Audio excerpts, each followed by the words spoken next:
Meu nome é Ricardo. Olá, meu nome é Luiz Fernando. Meu nome é Leonardo e nós vamos apresentar o trabalho em Python. Olá, meu nome é Luiz Fernando e eu vou estar explicando o porquê da criação da linguagem Python, para que, qual a necessidade dessa criação, por que criaram a linguagem Python. Bom, vamos lá. Eu vou dar aqui no começo, eu vou estar dando uma explicação das características da linguagem. Bom, Python é a linguagem interpretada, ou seja, ela tem o seu próprio compilador, interpretador e interpretador. O interpretador, o que é esse interpretador? No DOS, na janelinha DOS, Prompt DOS, naquela janelinha preta, por exemplo, se você digita uma variável igualada a 40, quando você digitar essa variável novamente, ela já vai interpretar como 40. Por quê? Porque você já deu uma vez para ela, você já inicializou ela uma vez com 40. Então ela vai interpretar que quando você digitar essa variável de novo, ela vai já ser inicializada com 40. Não há pré-declaração de variáveis e o tipo das variáveis são determinados dinamicamente. Ou seja, não tem aquela frescura de char, float, double, não tem essa. É tudo string ou int, no máximo inteiro. No básico é tudo string. Ou seja, números para inteiros, números são os inteiros, string caracteres em geral, números, vírgula, letra, tudo. É tudo string. Mas se você quiser declarar como inteiros, como números, tudo bem. O controle de bloco é feito por indentação. Por exemplo, um código após o outro, você dá um tab. Para quê? Para você saber que a próxima linha de código é aquela de baixo, é aquela onde o tab está mais para a direita. Ou seja, as execuções à direita são inferiores às execuções à esquerda. Por exemplo, se isso fosse um programa, um código, essa onde eu pude aqui deixar com ênfase, seria inferior a essa linha aqui. Por quê? Porque ela está mais para a direita e essa está mais para a esquerda, pode ver. Se eu der mais um tab nessa linha aqui, essa seria inferior a essa, que seria inferior a essa. Já ficou bem claro. Não tem aquela... por exemplo, em Pascal, você inicializa o programa em begin e finaliza em end. Em Python não. Você determina isso por indentação, como eu fiz aqui. Bom, Python oferece tipos de alto nível, string, lista, duplas, ou seja, tem uma biblioteca vastíssima, enorme. É orientado a objeto, ou seja, tudo que é criado no Python é um objeto. Se você criar número, no finalizando o programa vai ser um objeto. Se você criar um string, caractere, no final vai ser um objeto. Bom, descendo mais aqui o nosso texto aqui, o meu resuminho. Aqui já entra diretamente na história do Python. Eu vou deixar até meio sublinhado, meio com ênfase aqui para vocês poderem perceber. Eu vou estar explicando, né, a história. Bom, o Python foi criado para um sistema operacional. Ele era para ele trabalhar em paralelo com o sistema operacional chamado Amoeba. Bom, esse sistema operacional foi criado para quê? Para a gente gerenciar os arquivos, os hardwares do computador, né? Como é feito hoje o Windows, como é feito hoje por todas as versões do Windows, todas as versões dos sistemas operacionais. Ele foi criado para gerenciar uma máquina. E o Python foi criado para poder trabalhar em paralelo com essa Amoeba. Era a linguagem que foi criada a Amoeba, era a linguagem que trabalhava a Amoeba. Só que a linguagem Python foi tão bem aceita que em 1991 o criador dela, Guido van Rossum, ele acabou lançando na internet como se fosse um voo solo. É até uma comparação assim meio bruta, mas foi o seu voo solo da sua linguagem. Ele acabou criando para um sistema operacional que deu tão certo que ele acabou criando para gerenciar outras tarefas com outras ferramentas. Claro, o Python de lá para cá evoluiu muito, criou muito mais bibliotecas, muito mais ferramentas, muito mais utilidades, mas naquela época era uma das tops de linha, né? Era uma das mais usadas depois da criação.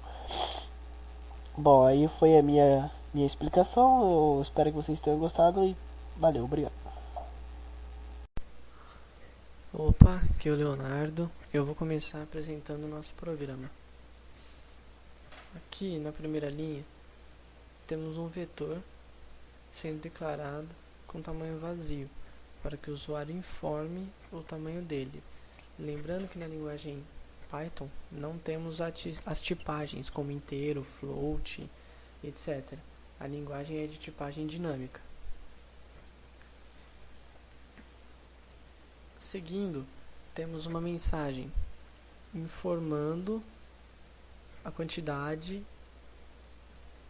informando o usuário sobre o tamanho do vetor a ser criado, que na variável quantidade de valores irá armazenar e posteriormente será passado como o tamanho do vetor. No for, temos a estrutura inRange. Essa estrutura quer dizer, seria dentro do limite, ou seja, para o valor de 0, a quantidade de valores passado pelo usuário, ele fica mostrando a mensagem do valor a ser adicionado no vetor junto ao código append, que seria o próprio comando de adicionar um número digitado, resgatado pelo input e passado para o vetor,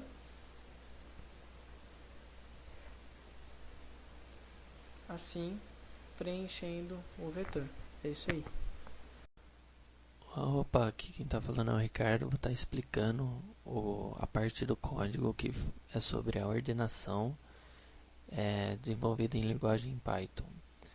Aqui temos duas variáveis descritas com o nome primeiro e segundo, com os valores 0 e 1. Essas variáveis vão ser nossas variáveis de controle para estar verificando os vetores nas posições que estão aqui nessas variáveis, primeiro e segundo. Bom, aqui temos o comando while, que seria o enquanto, né? É igual na linguagem Java. Então, enquanto a variável primeiro, valendo 0, for menor do que o tamanho, esse daqui é o length, seria o tamanho do vetor, ele vai executar esse bloco aqui. Lembrando que na linguagem Python nós temos os dois pontos. Mas o que significa? Os dois pontos seriam basicamente que esse comando vai depender dessa resposta. Ou seja, tudo que depois de dois pontos significa que está dentro do comando antes do dois pontos. Seria mais ou menos isso daí. Então temos, enquanto a variável primeiro for menor do que o tamanho, e enquanto a variável segundo for menor do que o tamanho do vetor, ele vai executar tudo isso daqui. Então seria o if, se o vetor na posição primeiro, que é na posição 0, for maior do que o vetor na posição segunda, ele pega o tempo e joga o valor do segundo, que é o menor. Nós estamos ordenando de forma crescente, que vai do menor valor até o mais alto valor que temos dentro do vetor lá em cima já declarado. Seguindo, temos aí uma troca de valores no qual o vetor na posição segundo, que estará armazenando o menor valor, ele vai passar a ser o valor do vetor primeiro, que é o maior. Então aqui o vetor na posição primeiro vai estar sendo inicializado com a variável temp, que a temp é a que guardou o menor valor. Então o primeiro é o menor, o segundo passa a ser a posição do primeiro, que aqui na condição o primeiro é o maior. Então aqui ele está trocando para o vetor primeiro tendo o menor valor e o segundo tendo o maior valor. E aqui temos as variáveis sendo incrementada para estar dando continuidade a essa andamento da array, né, do vetor, para ele estar prosseguindo, andando as casas do vetor e comparando primeiro, segundo, lembrando que o primeiro vai estar sempre mais um, mais um, mais um, então ele vai andando e verificando com o outro e assim por diante e fazendo as trocas. E depois temos aqui um print do vetor já ordenado, já com todas as mudanças do menor para o maior, né, que é uma ordenação crescente. E é isso aí, pessoal. Aqui termina o nosso programa desenvolvido em linguagem Python sobre ordenação Bubble. Falou, até mais.